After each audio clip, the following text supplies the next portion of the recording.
Welcome to Moonbase 2.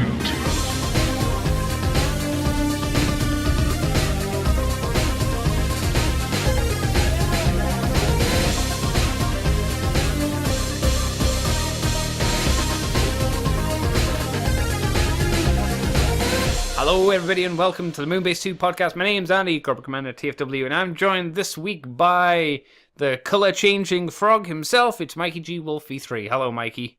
Hello, universe.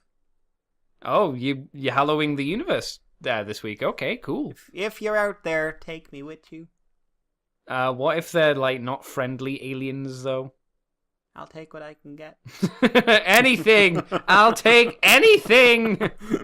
Probe me, boy! Having a thigh will be probed for travel. I don't love this, but it's better than where I am.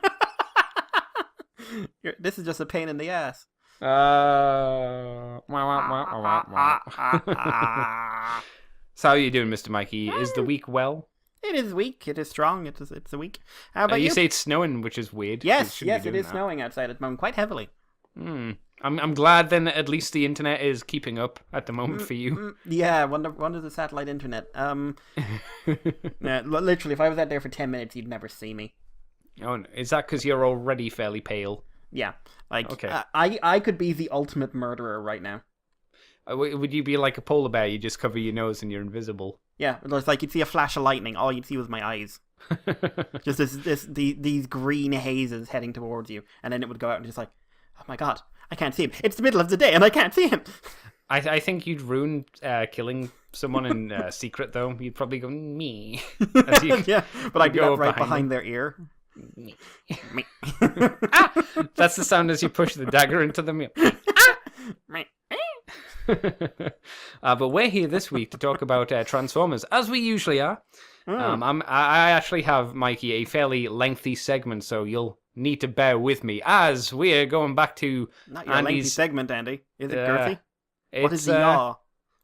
It is girthy. It is fairly girthy as we're heading back to the crappy corner. It's been a while since we've really delved in, but we're going in up to the elbow, I think, this week. So we'll go straight off with Bumblebee Movie X Kuruken special campaign in Japan. It's some Bumblebee official merchandise lottery. So apparently, Bumblebee is finally coming to the theaters in Japan on the 1st of March. So that was two days ago. Yeah. Maybe it still counts. I don't think many people in Japan listen to the show, I would assume. I don't know. I honestly have no idea, because sometimes we say that, and that's something like... There is at least one person in Korea who has listened to the show. Was there? Are they like still North listening, Korea. though? Not South Korea, North Korea. I remember that. We went into the analytics once and just like, okay, we've got a record of someone from North Korea? Which was questionable. Just yes, like, hi. How are you? If you're still there. I think we've made pleas to people from Japan before. If they listen to the show, send us the most amazing Japanese stuff. But no, there's this Precure. They'll just send a box of Precure stuff. That'd be interesting. It wouldn't be for me, but just chip it back. If you love that kind of stuff, that's good too. Yeah, exactly. Hey, I was just about to say, don't you judge those people that like Precure, Mikey? No, they're good people. Even if they're big, giant Yakuza-looking men. Yeah, those are the best people. Those are hearty, good people. Yeah. Deserve your respect. Damn right. So, a famous Japanese ramen restaurant chain, the aforementioned Kuruken, which I don't think I'm saying correctly. Korakuen? Yeah. Because the first one's Ko. Yeah, Ko. Kurakuen. Kurakuen. It's like when you're trying to pronounce Japanese. Yeah, because it's the emphasis. The thing that always gets me is the emphasis. Kurakuen. Unless there's, words that you miss out at the end, which sometimes happens. But they're offering several special official Bumblebee merchandise for merchandising for lucky Japanese fans. The items are as followed. So it seems like it's some kind of raffle that you go through the chain. So what's on offer? Order a special child's meal. Order a special child menu. Nothing from the menu, just the menu itself. At the restaurant between the 22nd of February and the 31st of March, so it's still available at the moment, to win a cool Bumblebee acrylic keychain while supplies last. One problem, Mikey. Hmm? It is not a Bumblebee riding a motorcycle that you can pull back and let forth so a small Japanese girl can get it and then tell her mum to fuck off because she got the Japanese toy that she wanted and not a bow for her hair. Damn straight. She didn't want That's the bow. right. She didn't want the bow. Fine She if you want wanted the bow, but if you don't want the bow, don't make him get the bow. Yeah, she wanted her. I was going to say Juoja. Is that right? No. Jusha one. Jusha one. That's what she wanted. I don't remember the rest of the name because it's like the usual three. It's a 3-barrel name. Yeah. So. By following their Twitter account and retweeting the campaign or entering a special code shown at the end of the Japanese Bumblebee trailer on their website, you can enter a lottery system to win a special Bumblebee movie cards. Okay. You also have the chance of winning a Masterpiece MPM-07 Bumblebee for 20 people. There's also, which is the reason why I grabbed the story, because it intrigued me, the official Bumblebee skateboard, but only for 3 people. Yes, you may only have it, you 3 people. Which I think is odd. So is this basically a lucky draw? What, the skateboard? Yeah. I suppose so. To be fair, it doesn't say what kind of skateboard it is. Like I'm not up to date on my skateboard makes or their quality or like their rims or whatever you add to skateboards. That's the thing, because if you don't have power, so you can't go over water. You don't understand how this works, really, do you? I really don't understand why the Masterpiece Bumblebee is the thing that is, because I would have for me that would be the better prize personally. Yeah, but also it's weird how not right that Bumblebee looks now to me. Yeah, it's certainly not the Bumblebee in the movie. It just because before I saw the film, I didn't notice it as much. Yeah, totally. And now I've seen it, I'm just like, I can't unsee how not the character from the film you were. Yeah. Like you were a holdover of a worse time when this movie was going to be a continuation. Oh yeah, more than likely. Yeah. The lesser of these campaign wins is a Bumblebee keychain and Rubik's Cube with Rubik's Cube. Yeah, I didn't see that one coming. Oh, sorry, it's a Bumblebee keychain that is a Rubik's Cube. Yeah. That's weird. Yeah, that means there's one cube you can't turn all the way. One square, rather. Well, I suppose it's not necessary, because it's the corner cube. True. So it's not like it needs to go in the middle or anything, I guess. But it's weird. So they've got this thing going on. If you live in Japan and you want to enter, go for it. There's some fun tat, as I would describe it, apart from the Masterpiece Bumblebee, if you are inclined to get that. Yes. Any thoughts on these little things, Mikey? I wouldn't mind the little what were they? The keychains. I think they're kind of cute. The one that comes with the meal. Yeah. Well, oddly enough, that would be the easiest one to get if you lived in Japan. So, hey, Japanese people, go eat fast food, please. Or ramen. I don't know if ramen's counted as fast food in Japan. Mikey demands that you eat I delicious demand. food. I don't want to eat there. I demand. Listen to Mikey. He is a wise and noble steed. I was hoping you'd say nay, but that works too. There's also... that could work. Also on the cards for kind of tatty stuff, we have a limited edition PS4 Bumblebee SCUF controller. I do not know what an SCUF controller is. It looks like it's a brand. Yeah, it looks like it's a third-party PlayStation 3 pad. Yeah. Seems no, like no, this is from the PlayStation Store, so it's official. So what's an SCUF? Maybe it's just some weird... Oh, I know what it is. It's done like an Xbox controller. What do you mean? Oh, the shape of it. Yeah. Not just the shape. Look, the... Ooh, have you seen the back of it? No, hang on. But the analog sticks are in the wrong position, are in the Xbox position. Xbox. Oh, so they are. Yeah, go on their website, and then it'll show you the back of what one of these looks like, and it's weird. Hell? Yeah, on the back of it, because for the PlayStation thing, they have that touchpad thing. Yeah. So on the back of the controller, there's like these 4 what I would describe as because they look like pedals for the inside of a car. But obviously they're not that extended, but they're for your fingers, I guess, to press buttons underneath the control pad. So it looks real friggy and wiggy and weird. I find the Xbox layout kind of counterintuitive, so I would not want this. Yeah, I think the bigger setup is a bit nicer, but I'm because I'm using an Xbox 360 pad USB from my PC. You know, that's my preferred controller. So Yeah, but neither satisfy me. no. Oh God, they've got Hmm? buttons on the side. Why is there buttons on Probably the side? more buttons, more S2. problems. What does S2 do? Well, I think that's just for additional things because they've got the trigger, they've got the R1, R2 kind of buttons, and then, like you say, Yeah. they've got these ones on the side. And then the flappy paddle gearbox. Yeah. Anyway, And sad. Oh my God, the start and the select button looks like sad eyebrows. oh yeah, they look actually like normal buttons rather than the ones that are on the PlayStation and the Xbox, which are just the wrong thing. They should. I still object strongly to the fact there's no start button. There is only an options button and a share button. I'm like, nope, nope, don't start and select. Stuck in my Don't ways. break I'm an old man. What ain't broken? Exactly. Either way, this is a Bumblebee themed version of that controller. It's limited to 500 pieces, and if you're interested in buying it, you can follow these handy dandy steps. You can pre-order the Bumblebee movie.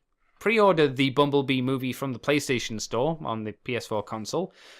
It will be available on March the 19th. You will receive a code via an email tied to your PSN account. Enter the code here at the SCUF Gaming website, which you'll find on the internet. I'm not going to tell you the website.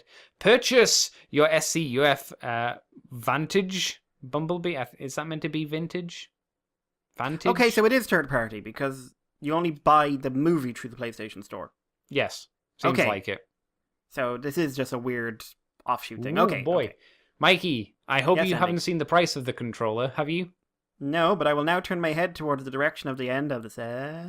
How much do you think this pad would cost? €40? More. £45? We'll do it in dollars. How many $43. More. $44. More. You need to go up higher. $42. A lot higher. $35. A lot higher, not lower. $20. No. Not. Well, I'll tell you just to end this. It's $199.95. This has to be a really good pad. Can people who buy third-party controllers let us know what is like the Vantage, the Ferrari of control pads? Hmm. Is it just like this really technical, oh, this is what you're doing if you're doing Expo or something like that? See, I get it if you're paying a lot for a gamepad, for a gamepad for a fighting game, so it has a better D-pad. Because Yeah. I've got a gamepad for a fighting games, because I tried the stick and don't like the stick, but I like the gamepad, and with a better like D-pad, you can actually get like Hadokens and stuff out easier. I find, but this just seems to be a normal pad, so maybe with extra bits, yeah. So maybe the trigger buttons are really sensitive and useful. Maybe this is specifically for driving games. Could be. Because I'm just looking at those flappy things on the back, and I actually do think they might be a gearbox Perhaps. option. It seems still rather high. I would think it would be high in any case, and then you say, oh, but it's also licensed. Yeah. My exact response when I saw this was, are you actually smoking something? No, especially since I would put money down that if you use this pad for any length of time, your sweaty, grubby nerd hands will wear that little Bumblebee picture away within a few months. I don't Unless think these things so. are fucking tough. No, yeah, because my Mad Catz pad, which was the one I mentioned, it's still pretty good. The rubbery stuff on the back is starting to flake a bit. No, but I'm thinking more the actual paint. It's for the Mad Cat one. It's not. It's more like a you know how you see people put on those paint things, but they get the item and they slowly push it on top of the water, and it's got the paint on the top. Water decal. Yeah, it's like it seems to be that kind of thing rather than just painted on. So it's like stuck on there pretty hard. It'll wear out obviously over time because humans are gross, but not quickly. You know what? Even so. I just buy a regular controller. Yeah, I don't But need we're this. cheapo weebs. I've seen expensive those exclusive like PlayStation with the paintwork to make it into God of War, blah blah blah, and Yeah. I'm just like, those cost about the same as a regular PlayStation, maybe a little bit extra. Yes. You know what? They should cost as much as a regular thing, just a little bit extra. Unless this is like some sort of crazy high end, this is hardcore professional gamer type controller.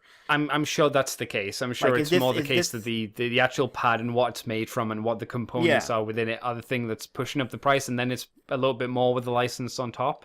And haven't been told that. I still don't want it. No, Because I used to have, back in the PS3 days, I used to have one of those really fancy, like, oh my god, look at all these buttons and switches. Never used any of them. No, for anything. They're for very specific games, I think. Yeah, and I used to occasionally buy the games you'd need them for, and I was like, I don't feel I mean, one was definitely for a driving game. I was like, I don't really feel this makes it a better experience. Yeah, I'm having a look at some of the pads. The pads are about £119.99, so about £120. So it seems like the pads themselves are just expensive pads, but then have the addition of the license on top. So they are like high-end pads. Okay, they are high-end, but I am not paying 80 quid for Bumblebee. No. On top of having to buy a movie through the PlayStation Store. Actually, that's a fair point, because you would need to get the movie to get a chance minimum, to get this. You're looking at $220. I suppose that's why it's only limited to 500, because it is going to be a very small pool of people that would be interested in it. It's not worth it on any level to me. Not for our eyes, at least. Not for us, pretty Mikey. So let me take you on to Easter, the time of year where we eat chocolate eggs and whatnot. That's right. As Kinnerton, fancy... I genuinely thought you were about to say Kim Jong-il. I'm not kidding. That would be an amazing chocolate company. Kinnerton, famous for their terrible chocolates, or cheapo chocolate, I would say. Yep. I'm sure some people might like them out there, but I would say they're nasty. They're the ones you buy when you can't get something else. Yeah, when you can't afford like real chocolate, you get the one filled of sawdust. This podcast sponsored by Kinnerton. Sawdust in your chocolate and mine. They're doing the Bumblebee Transformers Cube with a milk chocolate egg at the UK retail. That is, I'll repeat again for those of you who may be like, what? It's a Bumblebee transforming cube, also with a chocolate egg. Right. Because the selling point, Mikey, is the transforming cube. So, let me tell you what this is. It's made by Kinnerton. This sweet chocolate egg, Easter egg, debatable, includes a fun transforming cube. What is a fun transforming cube, Andy? You've said it 3 times and I don't know. It's a cube that transforms, obviously. I'm looking at the picture and I'm not getting it. Neither am I. Because that looks like a rug. Yeah, I think That's a rectangle. It's one of those puzzle things where it can fold in many ways. It's, if you imagine a rectangle that is cut up into 1, 2, 3, 4 squares, but then also diagonally cut those squares as well. And I think you can fold it so you see on the side, Mikey, how there's like a bumblebee face. Yes, I can just make it out. Yeah, if you fold it in a certain way, you will be able to make that a full-on Bumblebee face. Same with the car wheels and whatnot. If you just keep on kind of switching the shapes round until you get the shape that you want, or the pictures that you want. That's kind of, I think, what it's going for. Not a cube. It's odd. It's different. It's cheap. Not a cube. But it is definitely cheap. Definitely not a cube. Well, no. I mean, you might be able to make it into a cube. That might be one of its formations. It's found at Home Bargains, and you can get it for £3.49, so that's $4.64. So we went from the highest end of things that are tatty for Transformers to the lower end of things that are tatty for Transformers, because I don't think we're going to talk about anything cheaper than that today. I hope. Mikey, you love chocolate, as they called it. I can have chocolate. I'm not allergic. Yes. But I have been to a Home Bargains, and I wouldn't buy the licensed chocolate off them, let alone this crap. Oh, I'll buy the licensed stuff off them if I want to go cheap. Because I've had bad experiences on shops like that, because it, like, 50-50, it'll be the gone-off chocolate. Oh yeah, in totally. my Yeah. experience. Like, I remember once I got something for someone, opened it up, and it was milk chocolate. It had gone pure white. Oh yeah, that's not a good sign. No. So I got my money back. I've had to have debates with my grandparents that say it's okay, and I'm like, no, it's No, actually it's not. really not okay. I Because was able chocolate to has a wrestle the good chocolate away. lifespan, which Yeah. means that if it started doing that, holy crap. Yeah, something went wrong. Very wrong. So, Bumblebee chocolate egg with transforming cube. Moving on to probably, this isn't quite as high of a price, but it's certainly a high price. We're moving on to Transformers Masterpiece MP10. This is a new figure. Lol. ASL Convoy Atmos Safari LeBron. Oh yeah, LeBron, because he's a basketball player. LeBron I'll version. take your word for it. I think he's a basketball. Well, this is a basketball shoe, and it's a Yeah, and there's a basketball picture of advert. a basketball. Yeah, so I think that's a safe bet. So this is a tie-in, obviously, with a shoe company once again. It's another MP10, but it's being coloured to be similar to the shoe. The shoe is oranges kind of tones, if you want to go down that route. It's a very unexpected release. It says now with a vibrant orange, black and grey, with extra details and logos that match the represented sneakers. Optimus now sports the Autobot and LeBron logos on his shoulders. According to the information shared, this product will be on sale on March the 2nd, so it's up now, apparently, at Japanese Atmos stores. Atmos, I would imagine. And websites for 20,000 yen, which is $180.89 approximately. You know, that can change. Plus taxes. Good. Yes, never forget. You can also buy the Atmos Safari LeBron version shoe separately, if you wish. Oh, good. Yeah, it's not a package deal, Mikey. You can buy that for 100. What's that? It is 17,500 yen. Yes, which is $158.28 again, approximately. And it's sure the shoes will be released in the US via the official Nike website at some point in the future. Now, more importantly, we do have a fun little trailer for the shoe and I guess figure as well. Have you seen this video, Mikey? No, I'm just going to hit and play now. Oh, yeah, definitely watch it. It's quite fun. I think it's fun anyway. Transformers Atmos. Yeah. It's a little stop motion video of Prime cool. Slam dunking, Stop and it's quite motion's fun. nice. Yeah. I don't mind it too much, really, for a promotional video. I look at it and like, yeah, that's all right. That's quite You know, fun. Optimus does have a history of basketball. He does. This is very true, actually. You make a fair point. that's quite well done. Yeah, it's not terrible. He for needs what a it thumbs is. up at the end. If only that figure had the posability to do that, which he don't. So I guess the question is, Mikey, what do you think of this tie-in to a, I would say, quite ghastly, ugly shoe? Yeah, those shoes look atrocious. No. I'm sure, maybe they're functional, but I'm sure you can probably jump about as high with regular trainers or sneakers, whatever you want to call them. I guess it's about the comfort level, though, right? I don't know. I'm sure you can probably get better looking, comfortable shoes. Perhaps. But what it's really about is that people like LeBron, whoever LeBron is. LeBron James. There we go. Yeah. It's like, oh god, it's like when in the 90s, what's his name? Michael Space Jordan? Jam. Michael Jordan. Look at me with my fucking basketball they're doing a knowledge. Space Jam 2. No, who with? Not LeBron. Michael Jordan. Oh. Shaq. Oh man, get Shaq to do it. I think it's a modern basketball player. Yeah. And I think when they say 2, it's really like, remake! Okay, that sucks. But yeah, like, his shoe things where everyone was just like, oh my god, we need to buy Jordan shoes! We need to buy Jordan shoes! That was a thing for a while, and I was just like, they're just shoes. Who's the guy that played basketball with Godzilla? In an advert? Now I can remember the comic, and I can remember the ad. But Was it for shoes or was it for something else? It was for shoes. Yeah, I thought it was. But I cannot remember who he was.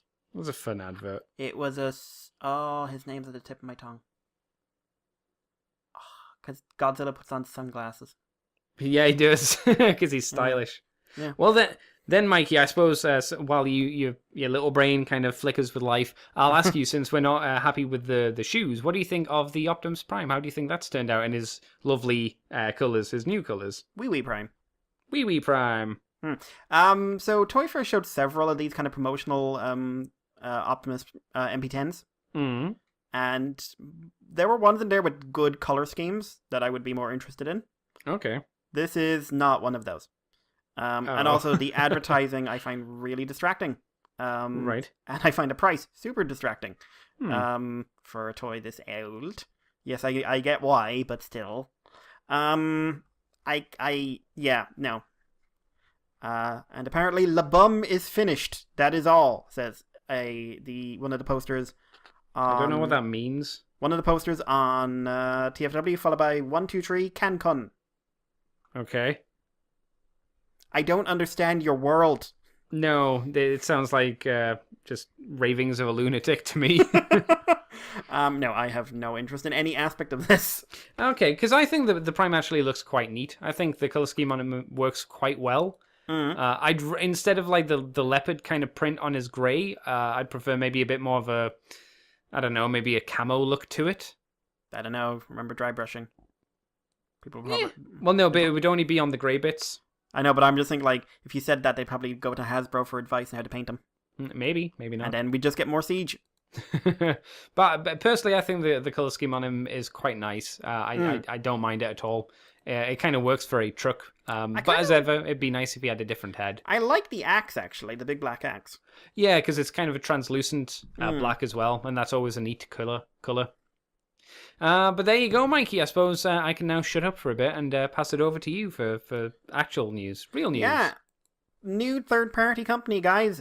Civil Warrior. Yep. Civil Warrior over in Weibo have decided that they are going to throw their hat into the third-party ring, and they are doing so by doing something only one other country has attempted, which was Spark Toys. And they're doing Civil Warrior General Grant. I believe that's an American history reference. Ulysses S. Grant. Who was apparently a very failed general until a lot of other generals cocked up and they said, well, you'll do it. And it turns out he was the right man for the job. But then he became sort of helped kill a lot of innocent people afterwards. Yay! But yeah, so General Grant is a war within Optimus Prime. This is, of course, the design from the Dreamwave comic done by Don Figueroa, made of pure puff. What they've done is stylized him to look like a living thing. Within the realms of Transformers. So they've reduced how far his chest sticks out, they've rounded off some bits, they've squared off other bits. He's got more of a hybridization with Stormbringer going on, in terms of his general style, in my opinion. The figure is going to be 25 centimeters tall, 30 points of articulation, diecast, and will include a trailer, which I don't think any of these toys have ever had. Expected third quarter of this year. We don't have any prices or anything, but we do have quite a few prototype pictures. He does have the pointing finger of doom, but yeah, he does look basically what if the Dreamwave design was done today, would be how I do it. Without the Pat Lee influence. So he's still quite chunky for modern aesthetic, but there's a lot more of a silhouette to him. So what do you think of him, Andy? It feels like we've talked a lot about. I mean, they're not the first company to do a war within Optimus Prime, so it is kind of following a footstep. It would be nice if we didn't have a boob shot covering most of his face. Yeah, that. I get why you took that angle, guys, but sure, he has a head, I'm assuming. Yeah, and none of the images really show, because the other image is him doing the Iron Man pose, which is a very commonly used pose now with figures. And again, he's looking down, so we can't see his head. There seems to be one where he's in some sort of like fetal position behind it. Oh god, yeah. That's crying Prime. His knee up to it, like he's like, I'm assuming he's supposed to be boxing or something, but nah, it's him crying. The war got to him finally. Yep. It looks okay, I guess. It's like the war within Optimus Prime design is not one of my favorites from the Cybertron styled Optimus Primes, I guess we've had over the years. It's okay. I'd rather see a war. When I say war within, I mean the game War for Cybertron style one instead. Yeah. Or we got one of those from Fall we got Fall of Cybertron, which isn't as good. Yes. Yeah, I'd prefer either of those two, to be honest, or something akin to them. Maybe like a tidied up version of the first one or the second one, because both were quite clunky. So maybe if you could streamline those, that'd be quite nice. But another one of these, yeah, that's fine. I can't say I'm super excited though, personally. Want to hear something weird? Okay, I like weird things. I liked the Spark Toys one a lot better. Which one was that? Was that the really big, beefy one? Yeah, the one with all the chunk and puff.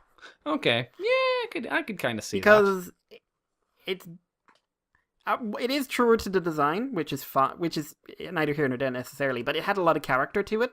True, yes. And from what I understand, it was actually really well done. This guy, because he really is leaning more into an early IDW aesthetic. If it wasn't for the vehicle mode, you would struggle to think of this as War Within. Yeah, that's an interesting point. Even then, because of the reduced puff of the vehicle mode, it now really looks like a robot lying down. So this was a design kind of meant to have those inflated, exaggerated proportions. Now, if they were just selling this as here's an original Optimus Prime, I'd think that's cool, that's neat. Okay, I want to see this. This would be a neat little original design, that original take or something. Right. But this is supposed to be an interpretation of the War Within one, and like it's got too much detail on it for one thing. Like, and I don't know. Like, I think the exaggerated proportions and everything else on the War Within design are what draw you to those designs. Because I'll be honest, I've never liked any of them as designs. Like Grimlock's design was hilariously bad. Megatron's design is nothing special. It's basically him. You mean specifically for War Within? Yeah. I don't know why. I thought you meant for Fall of Cybertron as well. I was like, but you like the Fall of Cybertron Grimlock, right? Yeah, it's great. But Megatron is lying down with his arms. I can't even remember it. Is that an H-tank? Is that just another H-tank? No, he's just a box with wheels. Okay. And a kind of cow catcher in the front. That's literally and a cannon. He's just a square box with treads. None of those designs ever worked for me. So the Spark toy worked for me because it's just, hey, what if we just went a bit nuts? Yeah. This is too sensible for War Within. In all honesty, that's what this is. This is sensible. And I'm talking to the guy who constantly bitches about not seeing enough original or stylized takes and everything else. I know. But I'm glad this toy exists, and I want to see more in its range, but this particular toy is just not doing it for me. So, I still want to see more stylized take on any design, or original designs, or whatever. So, keep doing this kind of work, guys. This looks competently put together. It's just not doing it specifically for me. And that's fine, yeah. It's an interesting one to start off your third-party company with. So that's fine. Shall I take us on, Mikey? Yeah, what the hell?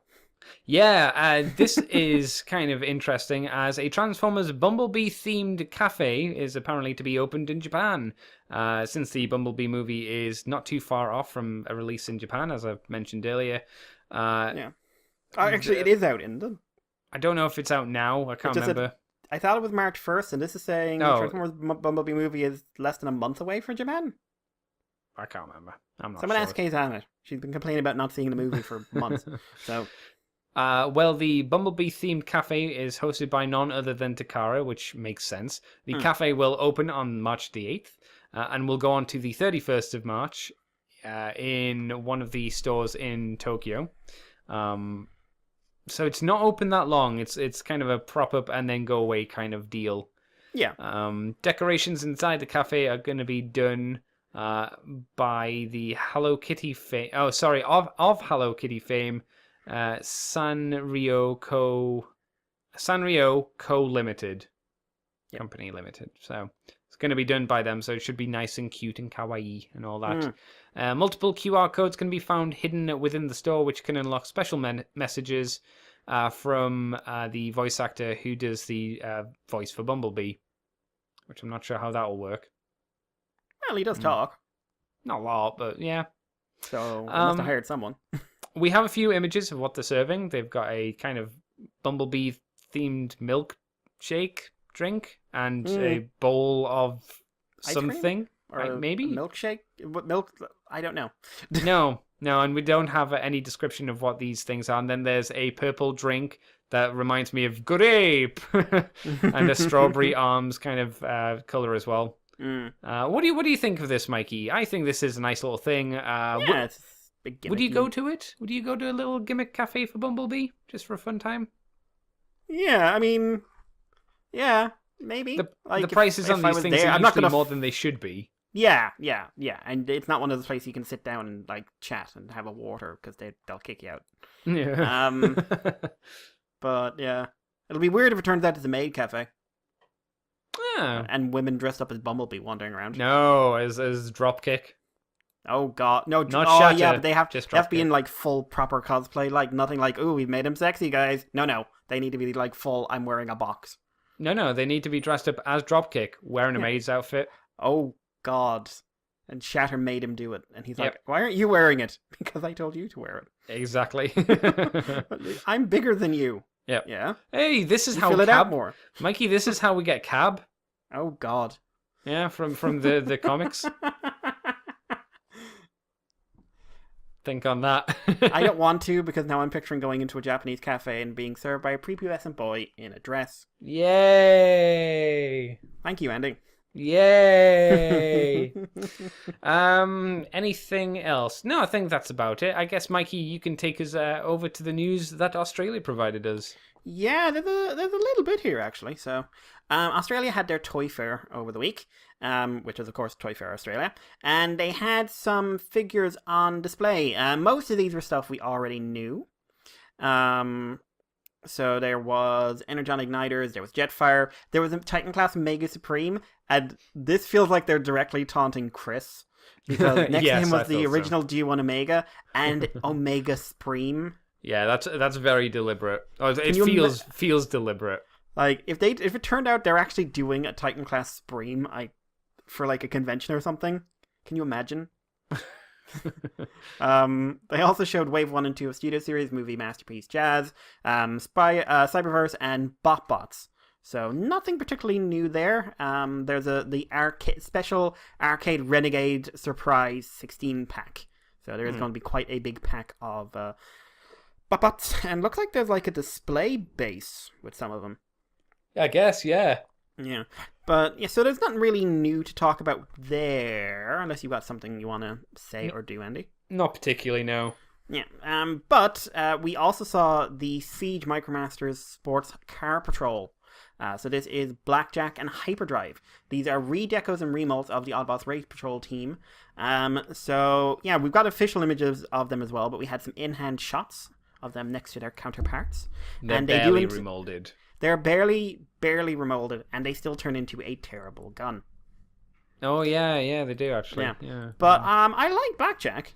I think it's a nice paint job on Blackjack. I mean, purple and black and gold always work well together, really. So yeah, definitely. But it's nice that they have a newly molded head for sure. But I'm sure I heard people say that like the Autobot versions were not. They were the least interesting of the Micromasters that came out. Yeah, they're universally considered the worst. Yeah, so just more of that isn't a great thing. But we do have official images both of these guys who are going to be the Wave 3 Micromasters and Yes. two new molds, which are the Micromaster Off-Road Patrol, High Jump and Power Train. So High Jump is some sort of Jeep buggy thing, and Yes. Power Train is a construction vehicle of some sort. I don't know what kind, or it's a big truck. One of the High two of them. Jump was always one that I used to confuse with Ironhide. Like, I thought it was a mini version of Ironhide back in the day. I can't imagine why. Yep. But, and they too combine into a terrible gun. Oh, they sure do. Or rather, High Jump Parks on Road Patrol. High Jump Parks on the other guy, I can't remember his name. And apparently he gets so excited that two pistols shoot out of his backside. Yeah, is it better or worse than the Car Patrol? It's about the same. Well, no, It's the maybe same. it's a little better because at least they have full-on guns coming out of his feet at the bottom, at least. There is that, and they're shorter in terms of their bodies, so Yeah. they don't look as much as two robots lying down. Mhm. And but these are in vehicle mode as well, so maybe that's a good thing. So it's But- something. It's something a very, very tiny bit more. Not much, though. But the big thing from this is that we got our first images of Wave 4 Deluxe Barricade, who comes with a new head and he is of course a Prowl mold. Is it a new head? Oh yes. Really? Yeah, because I'm annoyed man. about this head, and I'll talk to you about it in a second. So he comes with a new head, and he comes with new weapons that can be combined into guns, or seem to be into one single gun, or can be sort of put on his shoulders as the sort of shoulder cannons, according to reports. And in vehicle mode, they can go onto his bonnet as pop-up guns. So yeah, he is a black, white, and purple redeco of Prowl. So... I'm just going to get this out of the way now. I am really disappointed in the head, because that is a new head. It smoke screens. I was going to say, like, I honestly couldn't tell it wasn't Prowl's, to be honest, at first. And when you said it wasn't his head, it was a new head, I looked at it and went, oh, so it's smoke screen or it's blue streak, effectively. Yeah, so, it's one of those two. Or so no, they have the same head, don't they? No, all three of them have different heads. Okay. So it's smoke screen Either way. specifically. So, which means basically that they're making a smoke screen and decided to release Barricade as a pre-tool or a pre-paint, however you want to call it. I like that term, pre-paint. I mean, it's a nice deco. I do like the deco, and I like the vehicle mode a lot more in this deco than in Prowl's. Oh my, yes, 100% agree. But hey, do you know what I think about when I think Barricade? Is a smoke screen. Yeah, odd that, no. Like, you could have done him after the IDW guy, you could have done him after Last Night, you could have even done him after the original. But, no, it's just basically gold-faced evil Datsun. It's so disappointing. It really is. If you're going to do Barricade first, give Barricade a Barricade head. He doesn't need the 4 eyes, but he definitely does not need the chevrons. Yeah, he needs to not have a face that is clearly, like you say, not his own, or make a unique face. At the very least, give it a smirk or something to make him look evil instead of just dull and neutral face. Yeah, I don't know. What a bleak thing. I guess maybe hope for a third party to do a proper head for him. Maybe. It looks like he's got some decent paint wear according to the CAD model. Yeah, that looks kind of nice. Like, it's just over his boob, bumper, I guess, which is kind of where paint would wear anyway. Yeah, it's logical. So I hope in Cybertronian that's to punish and enslave at least. I don't like how that's been printed on. It doesn't look great printed on. It's almost too big. I was kind of looking forward to Barricade. Like, I knew he'd be a Prowl retool, but I was expecting more. Well, technically you were wrong. That is. He's a smokescreen pre-paint. Yeah. Who is a Prowl retool. So I like, it's kind of amazing how much that head is really taking it down. And it looks like, if he looks like that in physical with that kind of paint job on the face, that's cool. Metallic paint. Great. Sure, yeah. But, I mean, he's taking a toy I wasn't crazy about and doing the one thing you could do with this really nice paint job. Like, this is one of those guys you could see buying and leaving in vehicle mode. It looks so much better in vehicle mode. Yeah. But that head is just really, really disappointing. And the fact he comes with, like, smoke screens guns as well. It's a shame, because I saw someone put up photos of this image next to things like Blackjack, if you remember him from Menasor, and also from the Blackjack from the Micromasters as well, because they're all effectively the same color scheme. And they all looked really nice next to each other, but then it's just like you say, I just wish he had a better face. Or a different face, I should say, because there's nothing inherently wrong with it. It just doesn't work for us. Maybe we've got too high expectations. I don't know. I always thought Smokescreen had a weird face, if I'm honest. I don't know. I'm just a little disappointed. Yeah. We don't have much more news, so I will just throw this in here quite quickly. Yeah. But apparently, the issue 1 of Transformers that is coming out in the next week or two Oh God, is going to have a C2E2 exclusive Lim variant cover, which is for the alliance, which is an alliance between Comic Books for Kids and IDW's publishing, with art by Timothy Lim. So this is a unique art piece of a child in a hospital bed, surrounded by Transformers toys, Transformers comics he is too young to be reading, because I would not give a child Optimus Prime. Like, you ain't ready for Optimus Prime, kid. Hey, watch the media crush this individual's hopes and dreams. But Kremzi's there, and Optimus is looking in the window, and either that child is very happy or very uncomfortable right now. Yeah. We're not sure which. So, if you buy this cover, this will contribute to Comics Book for Kids, who will then donate comics to children in hospitals and cancer centers. So this is going to be available at C2E2, and then it will be available online at Comic Books for Kids. So, if you're in America and you want to pre-order the comic and you're not sure what you want to do with it, honestly, I would say consider just getting this. It'll be a rare enough cover, so you'll feel special. You can still buy the regular cover if you want, but I think this would be a really nice little gesture, because, hey, we were always talking about getting younger generations into comics, and, hey, we need to keep the hobby alive. And these guys could do with something to perk themselves up. Sure. Yeah, that's nice. I would say go out there and do something good for once, you bunch of wankers. Oh, damn. And if you're at C2E2, just buy them all. Yeah. Chris. And yeah, is he where? That's California. No, Chicago. Oh, you can walk there. That would be set, wouldn't it? No, well, he could walk there too. Where's Chicago? Chicago's just below Canada. Okay, Chris.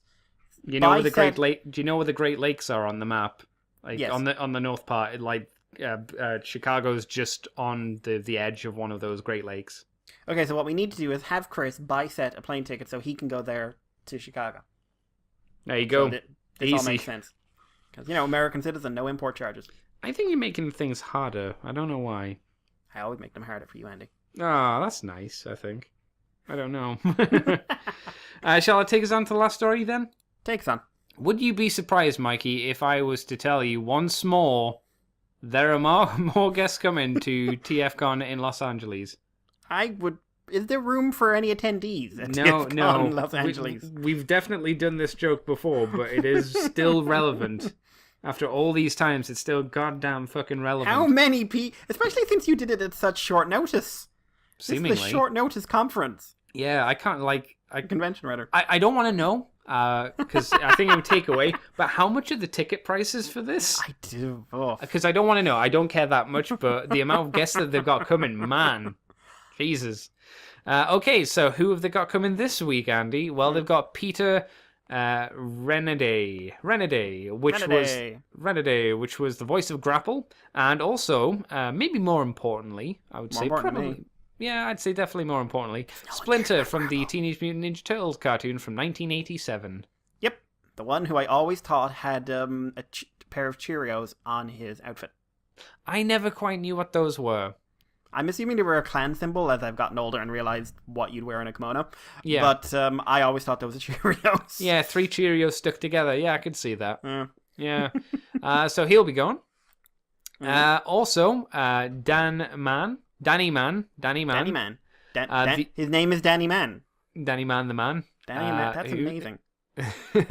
The voice of Cloudraker, Freeway. Oh, God. Lightspeed and Spoil Sport. Never forget Freeway. Mikey's amazing YouTube videos. He's around here somewhere. He was the best toy reviewer. He was an interesting lad. So you can ask him about Roger Dodger Optimus Prime, and then go Roger Dodger Optimus Prime. Roger Dodger.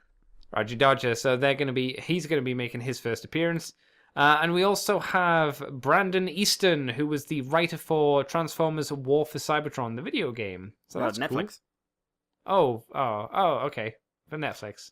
This is less cool because they listed some of his credits and I looked him up and I'm getting more worried. Okay. As I realize how little Rooster Teeth is likely involved in this. Oh. Because he wrote Deviations. He's probably a nice guy, though. I'm sure he's lovely, but he wrote Deviations. And don't, like, if you see him, don't be an asshole about the show. Never. You know? General rule of thumb. These creators, genuinely, unless they are actual pricks, are doing their best. Yeah, I don't think we need to say that to the audience, but I always like to put that... I think you do sometime, because... I like to hope that the people that listen to us wouldn't do that, but I just want to put it out there just in case. Because I was listening to TFW, and twice now, Seth, I think, Seth or someone has mentioned... No, Chris mentioned on one of them, someone went to the Super 7 booth at a convention and told them their products were shit. Was it Chris that did that? Chris I don't is know, always but the shit stirrer. They put it on the board and seemed very proud of it. Because they think they're helping. Oh no. Oh, okay. And so, like, these guys are doing their best. And also, for some reason, the Voltron store Twitter had to put out a message during the week, which was, guys, we realize you didn't like the end of season 8. I haven't seen past season 4, so I don't know what happened. I heard people freaked out about that, to be honest. I need to watch it. For some reason, Voltron, I go through periods of just like, I need to watch that, and then don't. Because it's not a bad show on any level as far as I've seen. So I'm just like, okay. But they had to put a message saying, we are a shop, not the creators. Leave us alone. And one of the first replies I saw when I saw that was someone going like, listen, I don't trust anyone in the Voltron team anymore. The Voltron team. Oh, God. I'm just like, they run a shop. We're not part of their team. We just sell their products. They laugh at us through the windows. Yeah. So Brandon Easton, treat him with respect. If you meet if you meet DeSanto, treat him with respect. If you meet Lorenzo Bonaventura, start chucking rocks at him because he shouldn't be there. But, you know, just be kind. I'm more worried about the fact he did Deviations than anything else, because Deviations is the most out-of-touch fangasm experience I've ever seen. Because it's basically, inverted commas, fixing the 86 movie by having everyone all the new season 3 characters either die or be idiots. And the season 1 and 2 characters, specifically Optimus Prime, save the day. Because Rodimus is stopped from shooting him, because apparently Rodimus is really dumb. But at the end he gets a hero moment and dies.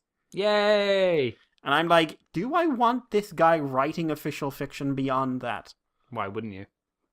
Because he's working under the man who's responsible for the worst Transformers cartoons of all time. Arguably. No, arguably. Science. I mean... There is I can bring out statistical variance I'm sure you could. Like, Energon is a fucking masterpiece next to these things. But it is faster to get through War for South. There is that. Like Energon has the problem of it will take you a long time to go through it. Yes, in which case just don't. And yeah. Hey, you can't. Oh no, you can, because Combiner Wars is back up on the Hasbro YouTube page. Yes, that's a bit of news, I suppose, as well. Technically, I don't know if any of the other ones popped up again, but I like people's response. Hey, it's the one you can buy on Blu-ray. Yay! Well, the last bit of news then for this week is the fact that TFNation announces their guests correctly, or at least the websites rounded them up correctly instead of doing one a day. As a big post of 6 guests have been announced. So we've got Jack Lawrence, James Roberts, John Paul Bove, Kay Zama, Nick Roche, Simon Furman, and that's it. They've all been announced for coming to TFNation 2019. So I would say the usual crowd, people that you've seen before and will be nice to see again. Simon in years. Oh, no, actually, yeah, that's a fair point. I don't think Simon's been for a few years or something. Yeah, cool. I don't think you could really stop Kay coming at this point. Like, no, I feel she's kind of like James and Nick, and definitely like JP. And just like, she's not so much invited, is that she's coming and you can't keep her out no matter how much you try. That's fine. That's okay. And especially her, because she will kick the crap out of you. Yeah. Oh. The others will make the noise of kicking the crap out of you and then back down. She'll just hurt you. Oh, well, there you go. She's cool, though. So that's our news, Mikey. That's us done. I guess we move on to the ever faithful, the ever questioned. What have you done this week, son? What we done this week? That's right. What we done this week? I'm thinking. I've had this all in my head. So Kamen Rider Geo episode 24. Mm. I believe it's 24. Which was wrapping up the last of the Future Rider arcs. I didn't say this last week, but the new writer Kikai, because he's a machine, so it's playing off of Kikai Der. He's also played by the actor who played Kikai Der. He's got a really nice design. I know it's a derivative of some suit. I don't know which one, but it's really quite nice. It's all wrenches and gold. Oh, okay. Oh, I've seen that one. I'm not a big fan of it because I don't like his little golden, like, wrench horns. They look a bit weird. They work in physical. Okay, it's just on the toys they look a bit dumb. Yeah, well, yeah. That's you're dealing with, like, hey, we're on a Soto budget. Yeah. Which is actually wrong because it's Soto and that's like the best one, but still. But so there's an interesting reveal about how Sogo's powers work. And that he has time powers, like, beyond just being Geo. Yeah. And it's a very interesting reveal that kind of twists some things on its head. And I came away thinking, like, what a great idea in a show that has way too many problems right now. Because it's that this show really is like unchanging. Plot point, everything shifts. Unchanging, plot point, everything shifts. We're still in it. Like, the last few episodes, it has been plot centric, I have to admit, so we haven't had those gaps. But it's still, like, the twist in Tsukiyomi's character makes very little sense, especially since why she came into the show, why she came back in time in the first place. She's suddenly gone, let's kill him. Let's kill him. When she's never been that character. Right. Because she came back to stop him ever gaining power because she didn't want to kill him. So, one, we need to find out why she didn't want to kill him. And two, like, literally in the space of about 10 minutes, she does a complete flip-flop. And, like, the logic for why she does that flip-flop is there, just not well handled. And the Gates revive stuff is feeling very messy because it's trying to show that Gates is very conflicted about his relationship with Geo. But it's just messy. And the Time Jackers would be really good in this episode if they had an ounce of character between the three of them. Right. Like, I actually ended up rewatching some Build during the week. And my god, how going from Evolto, or Evolt, whatever you want to call him, to the Time Jackers is a head turner.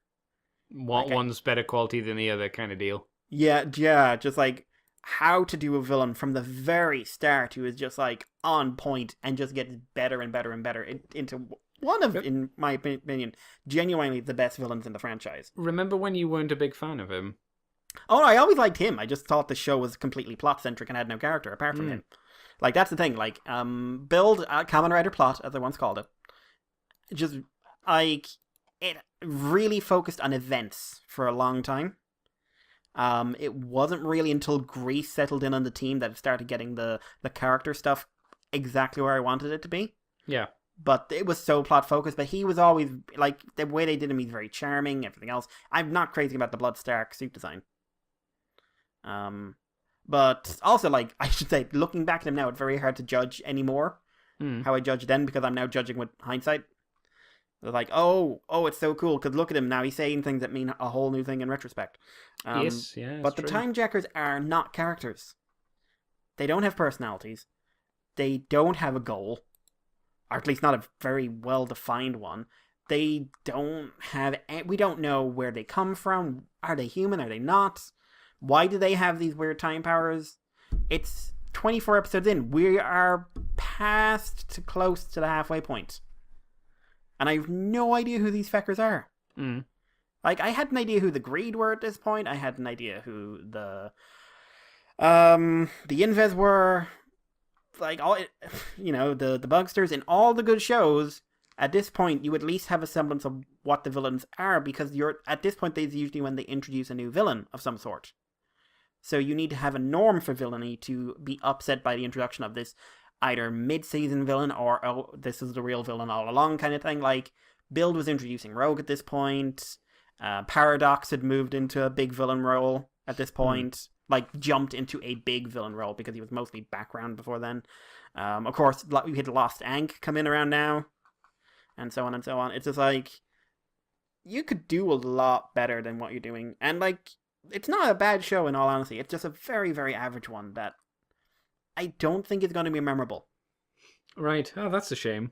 I don't know. Like, people do like it, and like Chris is I've seen him tweet about it. He's really into like the time travel ideas, and they're really good ideas, but they're not being taken advantage of. It's not to Wizards level of what amazing ideas you're not using, but it's still there. Yeah. Like, when I went through that positive period, it really, I think, was because of the effect Decade was having on the show. Because he shook everything up, he was very well acted, his character arc makes more sense, and he affected everyone around him. And then he disappeared, and everyone went back to the way they were before. So, yeah, I'm not impressed. I know I say this a lot, but you can really tell this was written by the least well-performing Sentai series of recent years.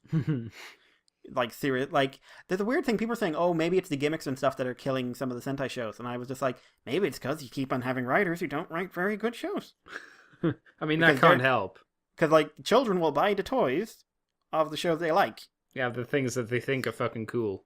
They don't buy toys and then assume the show is going to be cool a lot of the time. Especially not this kind of marketing. They projected 12 billion yen and it made 6. Okay. Which, the year before then, it was 11 billion for the shit, like what they took in. Yeah. Or something like that. I saw a video about it recently. So, like, that wasn't a drop. That was being kicked in the balls and having your wallet stolen. So, having the guy who did that show doing writer, I don't think was a very good idea. I have to admit. But apart from that, sticking with the Japanese stuff, we had a new episode of Rise of the Shield Hero, which was interesting. It was basically another episode in the line of the other heroes need to learn to clean up their messes. Yep. That seems to be a recurring theme. The guy no one likes is the guy who at least knows what he's doing. Yeah, and going around cleaning up everybody's shit. Yeah, and he's always looking for kind of an excuse to do things for free, even though he doesn't want to admit it. Oh yeah, totally. Like, he wants compensation. Oh, we don't have money. I don't know, give me a cart. Yeah, that'll do me good. I can use that. Also, it's worth about a fraction of what I would actually charge. Yeah.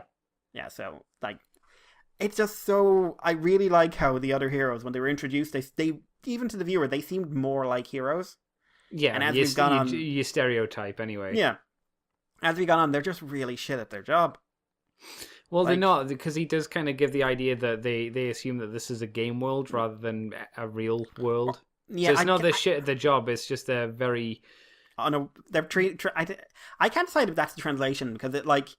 Is it that they... Because they're assuming it works by video game rules, so to speak, rather than like they do... Because I think they think it's real. Because it could also be the thing of they just don't consider, like, they do the thing and it's like, right, I've done my part, someone needs to go and do this themselves. I'm not going to clean up this dead corpse of a giant dragon or anything. That's for someone else to do. When you do that in a video game, they disappear. Yeah. Like, and now it's just like, they don't, the reality of it all, like how this world works hasn't hit him. He's treating it like a place. Mm-hmm. Like, full of people and things. But no, still enjoying that show. Really curious to see how it goes on, because it is over 20 episodes, so it's fun. Some character stuff from Riftalia. Oddly enough, I'm enjoying it week by week. Oddly enough, which isn't my it's not my usual shtick. No, I'm liking it. Hoping it'll keep up the quality. Giant Chicken seems overpowered, though. I think that's the point. I think the point is she is quite overpowered. Yeah. But the berry thing, when that happened, I was just like, oh, for God's sake. Yeah, I was like, okay. Why did you do that? Apart from to freak everybody out? You're a bad chicken. Bad giant chicken. Yep. But yeah, and Raftalia, I can't tell if she's fighting an uphill battle, really. God bless her. Sleep with me. No. Giant chicken, you sleep with her. That's not what Giant Chicken sleep with her. No, okay. He's like he said, oh, you're cold. The chicken's warmer than me. Yeah, I'm cold. I'm cold. He goes outside. She's just like, that's not the fucking point. And then she hears from the distance, darkness, no parents. He keeps playing that. Well, yeah. It's also like, she's like, what, 4? I think 10 is a age, but then it doesn't count her level up. Like, yeah, because what does that even mean? Her in that speech, the way her society? species works, is that they get older as they get more powerful. Yeah, which is So, weird. So How does that old mean are her you could- parents? That's the thing. Does that mean you could, if you don't ever level up, you're always going to be a child? What does it mean for your lifespan? Yeah. Maybe you have a certain time to reach the next level, otherwise you die. Oh God! Or what? Like, I don't know. Like, what if you're at the level and just like, okay, I'm an adult now. Yep, you've lost 10 years of your life. Yeah. Like, they age normally, but if they level up, they just Oh, that would suck. Yeah. Oh God. Yeah. Yeah. But I think the bit where she got the slave brand redone and said, "How do you think it looks?" Yeah, it's fine.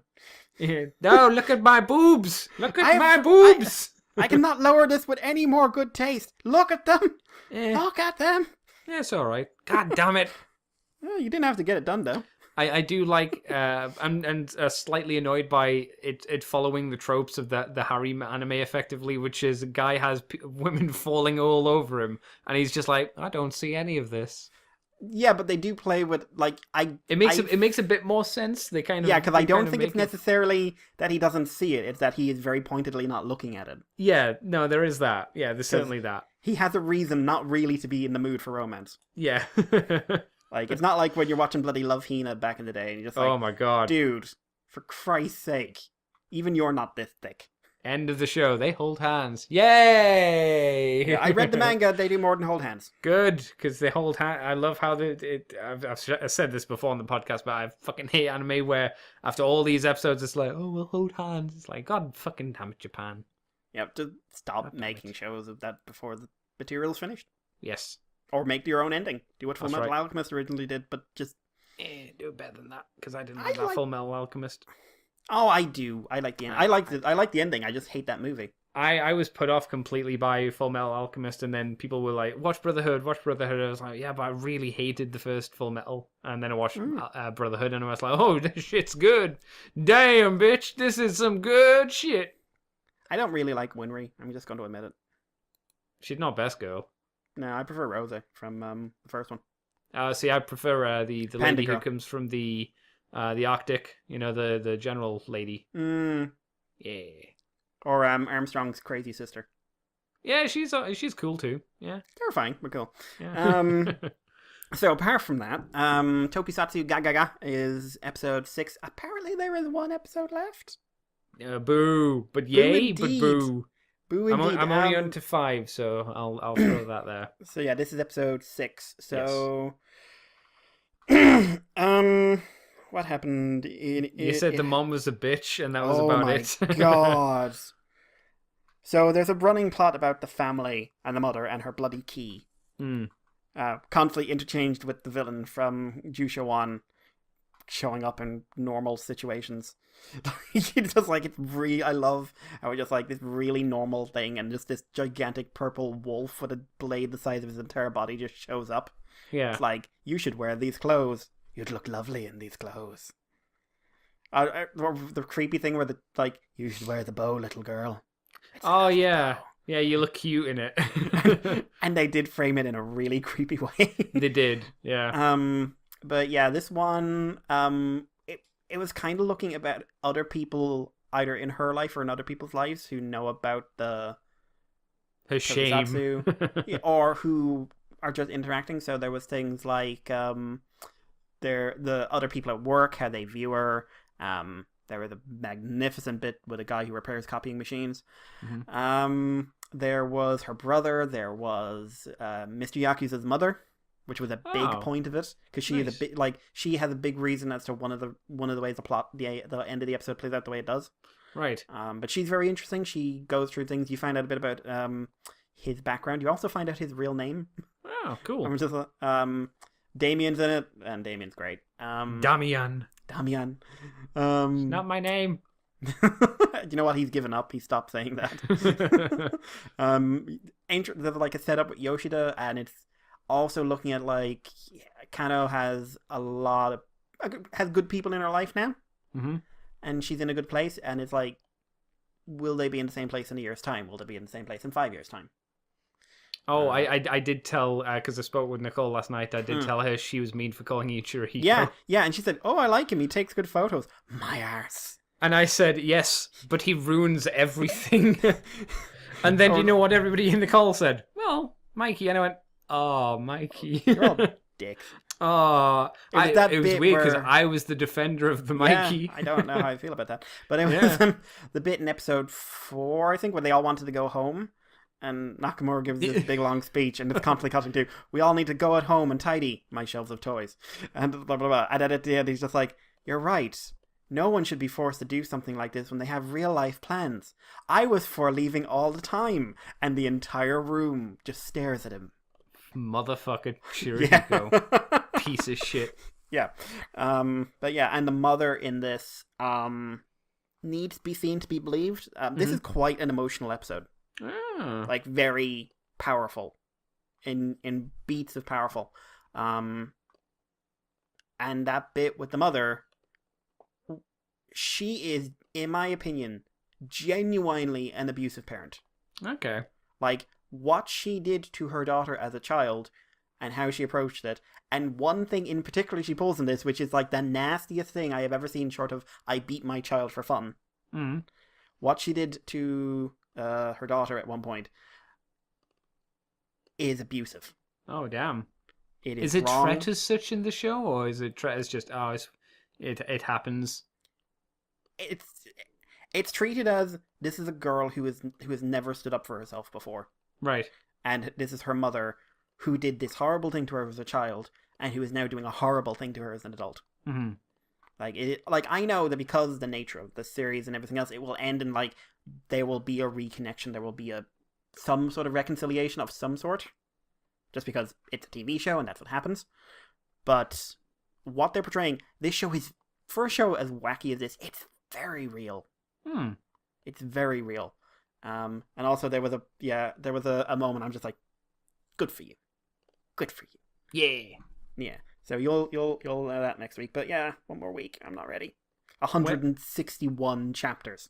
That's the thing that's getting me.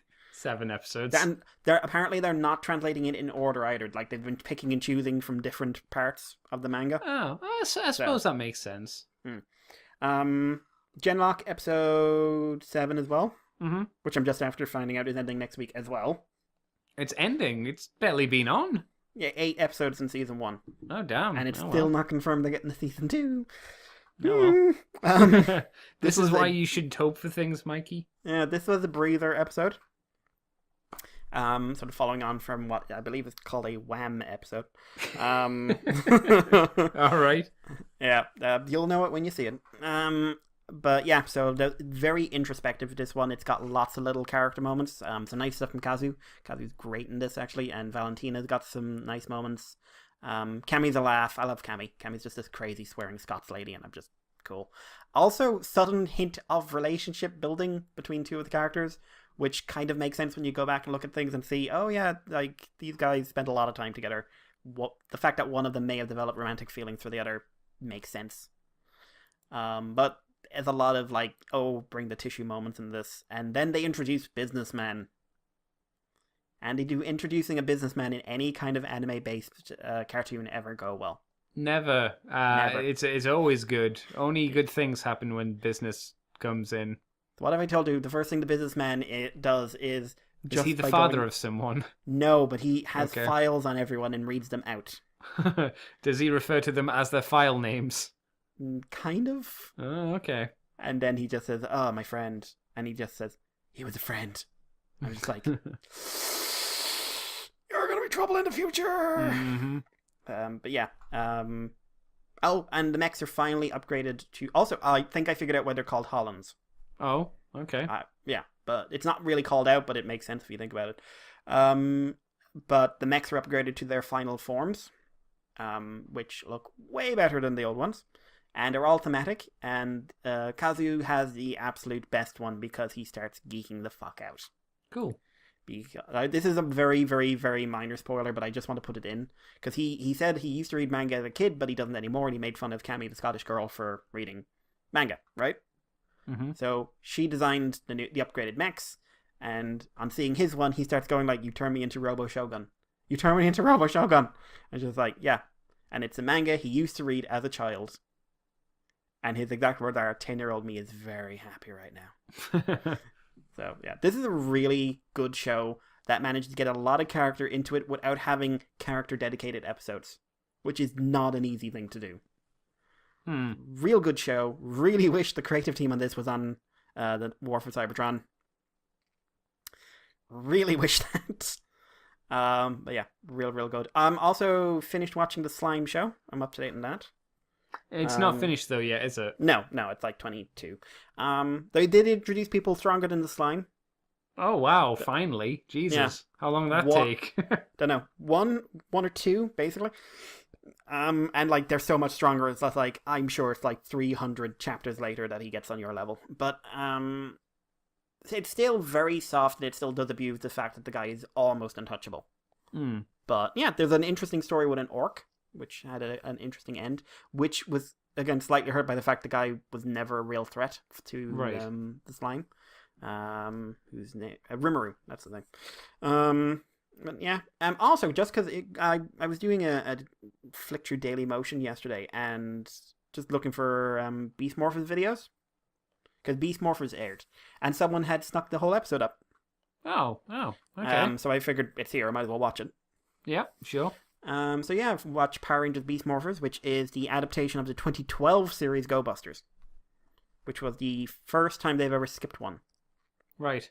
But not the last, because Bandai skipped Tokyuger, and by the sound of it, they were planning to skip Zyuohger. Nowadays, we've no idea, because Hasbro plays a different ballgame. But yeah, so we got our intro episode. This was a big one. A lot of people are saying, like, this will define the Hasbro era going forward, blah, blah. A lot of the creative team is the same, though, so I would temper expectations. Oh, no, though, it's actually pretty well done. Completely original footage. Because they introduced the Dark Ranger, who enters Ranger form from the very end of the series from Ghostbusters. So he's now Dark Buster. Here he's just Dark. He's Blaze Ranger here. Blaze Ranger. And they also have Escape, her monster form, but they've repainted the suit, which I've never seen them do before. And yeah, they're going why to be. Why did they repaint it? It seemed like there was no reason to. They're basically portraying her as an evil ranger. Oh, like she's a counterpart of Yellow. Like it makes sense in the episode how they create the forms. I won't spoil it, but yeah. So fairly competently written. It's got a couple of arcs already set up. It seems to be lifting a bit both from RPM and from Time Force. Because it's like the main character is the mayor's son. Him and his father have a really rocky relationship. The father's a lot less evil than the one in Time Force was. He was a dick. The Yellow Ranger has an interesting arc where it seems like it's going to be about her proving that she's good enough for this. But yeah, also gotta give credit where it's due. The sound work is definitely better than it was under Bandai. Oh, that's a plus. My God, especially the voice acting, the ADR and stuff, drove me nuts. Because how the sound, the way they did sound, it's still not as good as it was back in the day, but it's better than like bloody Supercharge and stuff, or Ninja Steel, what little I've seen of those two shows. And also, like, gotta give credit where it's due as well. Red and Yellow especially, pretty solid acting. Okay. Red does a real good job, I think. Yellow, I think she's going to be great. I just think that she hasn't had a lot to do. The two Bulk and Skull characters, who are like basically season 3 Bulk and Skull, not season 1 and 2 Bulk and Skull. But they just have wacky hijinks and they're fun. There is very much a couple of flies in the ointment for the acting, though, which is Blue and the Commander, because they have some lines, and especially the Blue Ranger. There is some bad line delivery from him. Oh. Yeah, but like I think he might. He gives the vibe of someone who's never acted before, and might have the talent for it, if you know what I mean. So give him a few episodes to see how he settles in. But he has that really awkward. I'm overemphasizing each syllable to highlight how important my sentence is. Like, right, I get you. And he's up against the Red, who's just like, I am a dude. Action, like original action scenes, fairly well done. They use powers well, they use wire work fairly well. There's a nice scene where they have to combine their powers just to get from A to B, and it's nice. But no, like, I've seen the premiere for every Power Rangers series in the Neo Saban thing. I just haven't watched the shows because most of them are just terrible. And this is a big step up from those ones. Again, I don't know if it's like Hasbro's influence or something they were already doing, but it is a big, big step up in terms of a premiere episode. So I'll probably check out at least a couple more. If, Okay. You know, if they air here or if someone keeps putting them up in Daily Motion. I'm not going to hunt them down, but it's making me want to go back and watch Go Busters because I never watched all that show. It's not bad. I wouldn't say, from what I recall, it wasn't amazing, but it's like, yeah, this is fun enough. Yeah, but I don't know. Like, I want to go back. I've never been a big Sentai guy, but there's some. I want to go back and watch the stuff I know at least had more effort put in. Yeah. Like past Kyoryuger, I'd say only Zyuohger was actually trying. So it would be nice to be reminded, like, okay, it's not necessarily your 100% thing, but people put effort in here back in the day. Sure. Well, okay, Q Ranger tried, it just didn't work for me. Just rewatch Jetman then. I can't rewatch Jetman, that's setting an unrealistic standard. It's good though. Saw top 10 Toku show list this week, and we're just like, no, okay, you've got Jetman in there, I can't argue with that. But, Andy, what did you get up to this week? I've done a few little bits, nothing super stellar or anything like that, but I like you, watched Rising of the Shield Hero, enjoyed it as well, was fun, giant chicken, all good. She's great. I watched a few episodes of Gagaga, so I'm up to episode 5, and like you said, again, entertaining, very fun show, very heart-moving and all that jazz. Was fun to see the girls on the beach doing a photo shoot for toys. That was very fun. I think the best line of that, Miyabi, get sexy. Yes, yeah, get sexy on the beach. What did you think of the karaoke bit, by the way? Well, when they're singing Emma Jason. No, before that, where just the girls are arguing, and suddenly they come in and do an entire. Oh, that's episode 4. Yeah, that was pretty fun. Yeah, I enjoyed that. Yeah, it's all good. It's still a very entertaining show.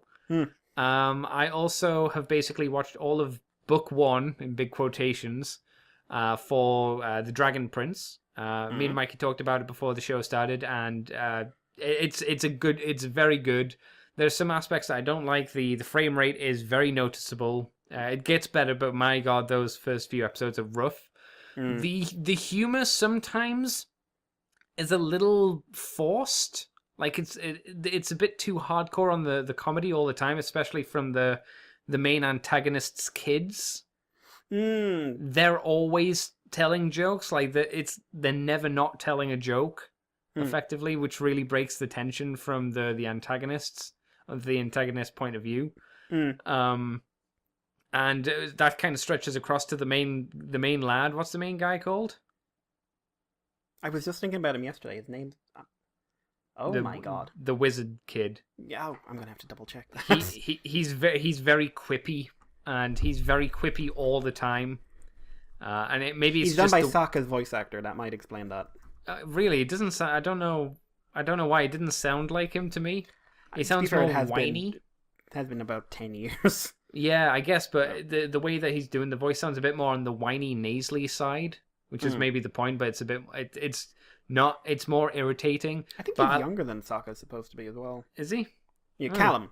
Callum, that's it. Yeah.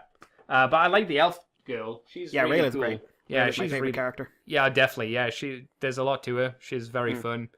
Standout character of the show so far. I also think she's the funniest. Yes, yeah, she's got good delivery and stuff. Human Rayla is something I would like to see more of in life. Nightmare Human Rayla. No, it's fun. I like the way that they set up the lore and the world, and there are stakes. There's not a huge amount that happens, I would say. It's very much the beginning of the journey, which is fine. I didn't like how quickly the king turned into an asshole as well. I liked it in a way. I didn't because it was just like, oh yeah, we're friends, we've been close for a while. It's like, no, fuck you. You're gonna be especially when he said you're gonna get on your knees before me. I was like, the way that this guy was talking before made it seem like you were really good friends, effectively. Yeah, but like one thing I've noticed is that whenever shows do king characters, they don't really act like kings. No, it's true. Whereas this guy, they introduce him and they say, you've done some shit in the past. Mm-hmm. And then he basically, like, if you read any fantasy novel, unless it's like, and these are my closest friends and family, blah, blah, blah, blah, like, there is always someone who pushes the button too far and gets reminded that I could literally have you wiped out in a second if you bore me. Yeah. So, and something from season 2 also sets up, like, he is a lot less clean than he lets himself on to be. You mean the king? Yeah, he's never a bad person. Yeah. But he's always a good person in a situation that will not bring out the best in you. Sure, I mean, that makes sense. It's just, he flipped that switch and it felt like it happened kind of too quick. And I was like, well, now the antagonist is probably going to kill you or something. And it's like, well, that seems to be what happened, or at least set up as such. So I was like, okay. But no, it's I'm looking forward to seeing book 2, which you say is out. So I'll need to find that at some point in the future. Did I get up to anything else? I finished painting up my ghosts for my Nightvault game. I've started painting up my Stormcasts now, so that'll take some time to do that. I got podcasts up and got them edited as well during the week, so that was the Gridman podcast and our From the Files Teletran 2. So I did all that as well. And you can hear our thoughts on the comics that we read this week as well, or last week, I suppose, at this point, on that show. And the free version should be up at some point this week. And there will be another From the Files of Teletran 2 this month. Yes. When are the IDW's comics coming out, Mikey? Do you know? Next 3 weeks, I believe. Next 3 weeks. Because we've got two comics, and they're spread over the next 3 weeks. Okay, so probably by the end of the month is the next one, hopefully. Like, last one, it was just scheduling on my part, and this time we're back to being at the whims of IDW. Well, to be fair, it wasn't just scheduling, it was your computer deciding to fuck you again. It ate itself. So we were scheduling, and then the computer went, no, not today. It tried to do it again, actually, when I turned on. Did it? Like, don't you fucking dare. Stop updating Skype. You don't need to update. Every time I turn it on now, it's like, oh, update. I'm just like, what are you doing? I'm breaking. Breaking. Leave me alone. That's it, yeah. Oh, I went to friend Chris's house and we played, the three of us, me, Chris, and Phil, decided to start up Resident Evil 2 on hardcore mode.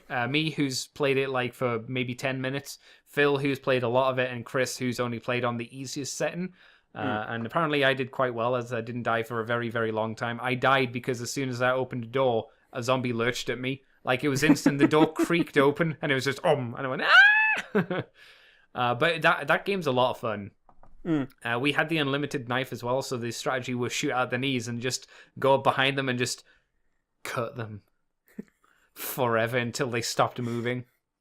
You know how you've played the other Resident Evil games, haven't you, Mikey? I have. You remember how in like 4 and I think 4, but 5 especially, there was like when the zombie was down, you could do like a drop kick or something on them. I said, wouldn't it be cool if, like, you go behind them, put them in the headlock, and then put the knife to their eye, poke their eye out, and say, "This is just the start, zombie." And then it fades to black, and the zombie's dead as it fades back in. And then the question comes up, like, who's the real monster? It's Claire! Claire's the real monster. She was the real G-Virus. Yep. She had the Alice thing in her. Oh, no, that's not funny. Yeah, no, it is. No, we're not talking about that. One of the movies is fun. Not good, but fun. Which one is it where they're in the not virtual reality simulator in the Antarctic? I don't know, but I definitely do not think the word fun applies to it. Oh, no, one of them is fun, because, no, it's the one with Barry Burton in. Because the guy who plays him is great, because he's bleeding out, and he goes, I'm finding this quite enjoyable. No, that one's quite fun, but it isn't good. No. But it is quite fun. The other ones are not so much fun. People always reference that bloody grid scene from the first one, and I was like, okay, tell me anything else about the first one. Do you really want to know? Tell me anything else. There was the body in the orange water who put its hand up against the glass, who never did anything after that. There was the really bad not liquor that kept on evolving into the big dog thing by the end. There was the chambers that there were like electric containment units. They looked like almost stasis pods, but had monsters in them. There was the really bad Red Queen CGI character. There was the naked Alice scene in the shower, which was weird. There was the end sequence where he's turning into the Nemesis. You know? So yeah, I I remember. literally don't remember any of that. I do! I don't know why, but I do. I'm not proud of it either, though, which is the worst thing. But yeah, I think that's all of my fun things that I've done this week for the most part. I can't think of anything else. So I guess this is a good place to end the Poopcast, Mr. Mikey. Oh, I did start. I'm now on to season 3 of Enterprise. Ooh, how's it And going? it's good. I think the Zindi War is where it starts to really pick up, but it still has the awkward thing every now and again of an episode just ending. But it makes a bit more sense here because it's a continuing story from this point on, as it became a bit more of a modern TV show. Yeah. So we're less standalone episodes, but it's still sometimes you're like, oh, it's over. Oh, God damn it. Really? Motherfuck. I tell you what the best thing to do is, Mikey, and I think you can do this. If you go on, you can speed up videos on YouTube, can't you? So it's going at like 1.5 speed or something, right? I think so. And still hear the audio, right? Where it sounds like that weird thing with just like, why is this a feature? Yes. Do that with the Enterprise intro sequence. It's fucking jazzy as shit.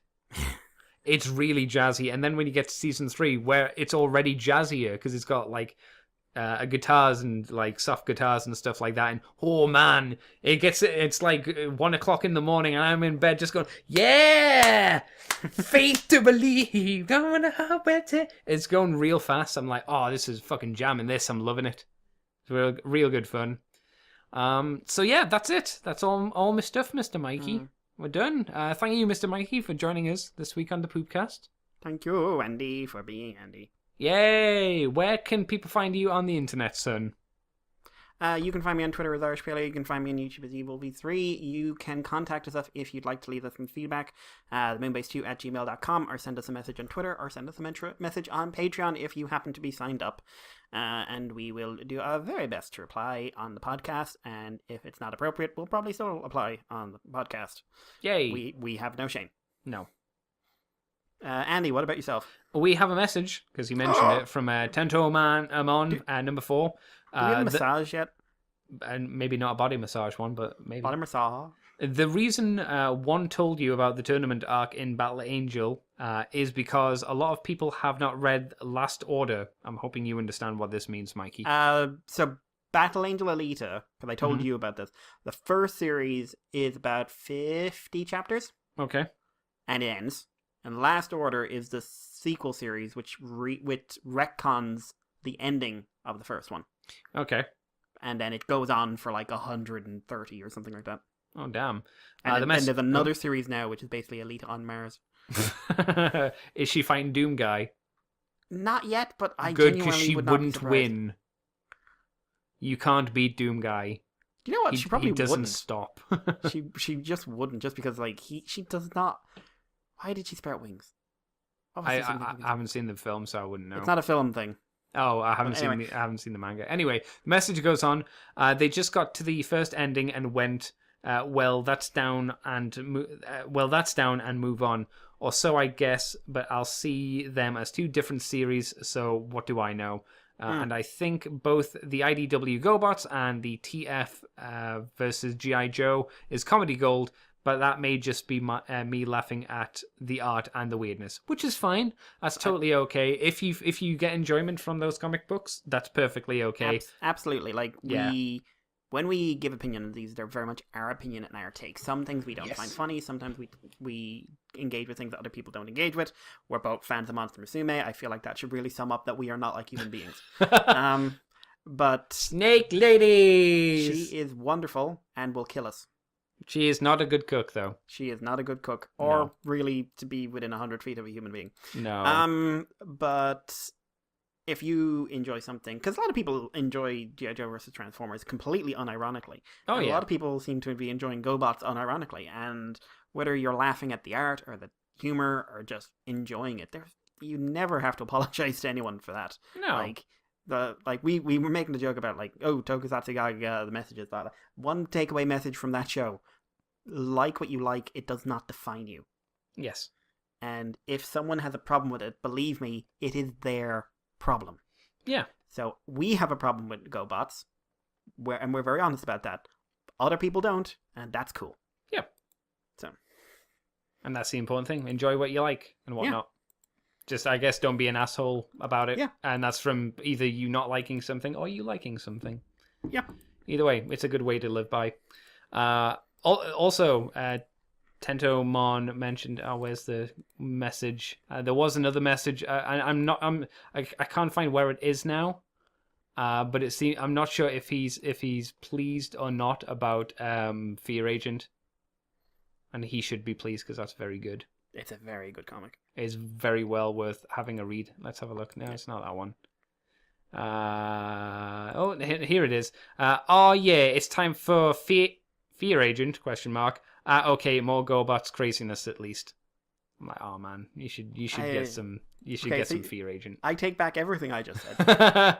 You are entirely in the wrong. He did a Heath Houston kind of choice here. Yeah, you're heathing your way through life. If oh no! If you start going on about Robo as well, I'm sorry, there's literally no hope for you. Robo is fucking garbage. Dr. Die! Dinosaur, I want to take him seriously. Like, oh, I don't know why, but this question did just pop into my head, Mikey. When is Invader Zim out? Is that this year? Oh, the movie. Yes. Oh, or is it meant to be this year? I don't know. I haven't looked it up in ages. Okay, because I remember we got a trailer for it, like last year or something, right? Yeah. But it went dead quiet afterwards. Yeah, that's what I thought. Okay, that's fine. I wondered if you knew offhand. Okay, Enter the Florpus. Spring 2019. Oh, so very soon?